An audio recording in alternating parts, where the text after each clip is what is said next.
All right, now let's bring the conversation back to Nigeria as the Independent National Electoral Commission INEC has released the final list of candidates contesting for the presidency in the 2023 general elections. According to a circular released by the electoral body yesterday in Abuja, this includes candidates' state of origin, age, qualifications, and other details, as well as that of running mates.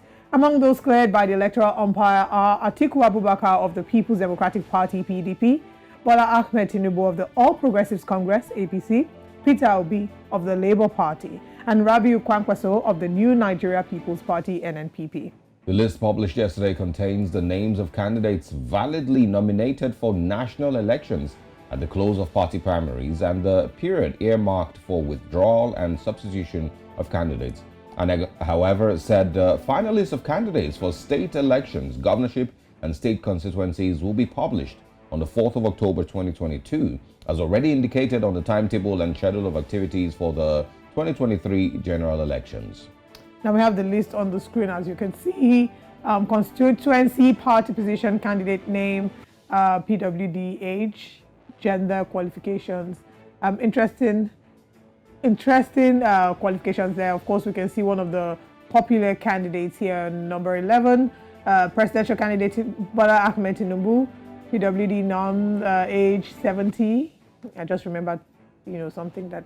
Yeah, I mean, so there's been, reactions to this. If you had followed most of the conversations online, you can see the Labour Party there, the presidential candidate Peter Obi, at number 21, yes, with also his qualifications stated. Atiku Abubakar also is a lot earlier on the list.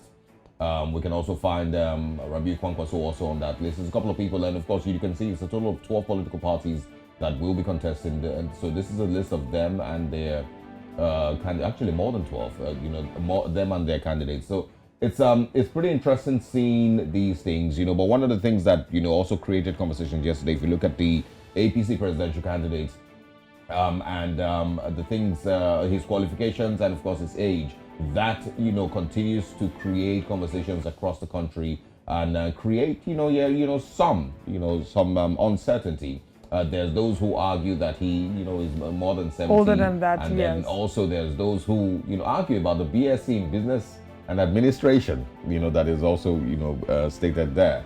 Mostly because it's an ongoing controversy, it's an ongoing conversation. But aside this list, it's also important to state that the current Senate President Ahmad Lawan did lose out, and of course it doesn't seem like he will be making it back to the Senate. From the list that was put out, his name didn't make it. We also got to see the governor of Ebonyi State, David Umahi, very likely making it. Was one of those whose name was on that list, and so it brings back the conversation about governors using the Senate or the National Assembly as retirement homes, and it's an ongoing conversation that we need to seriously get into at some point. Former Governor, I think, Godswill Akpabio, I think.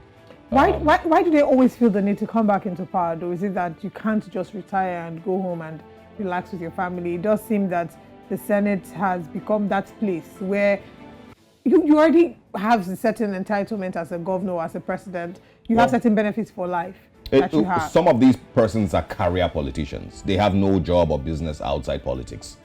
There's those, and then there's those who came in, as with from some other career. And then join politics. So, but the thing is, when they are done, a lot of times when they are done with being governors, there's nothing left to go. There's nothing left to go back to. There's no career to go back to. So instead of going back home, they find their way to the Senate. But I mean, it will be difficult really to go back to a career because first of all, you've already become a public figure. It's just imagine. President Goodluck Ebele, former President Goodluck Ebele Jonathan, going to a job or something he was doing, it would be quite difficult because you become this. You were a number one person in your state or in your country, depending on how it was. I don't really know that it might be as easy to get back into a job, but I mean they must. That's for those who even had jobs. But anyway, it's a very long conversation here, and I think we may schedule this for a totally different.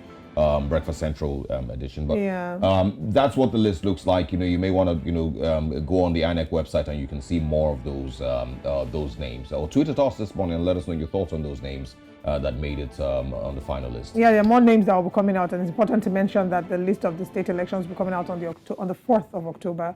So we certainly will be talking about that on Breakfast Central. Absolutely.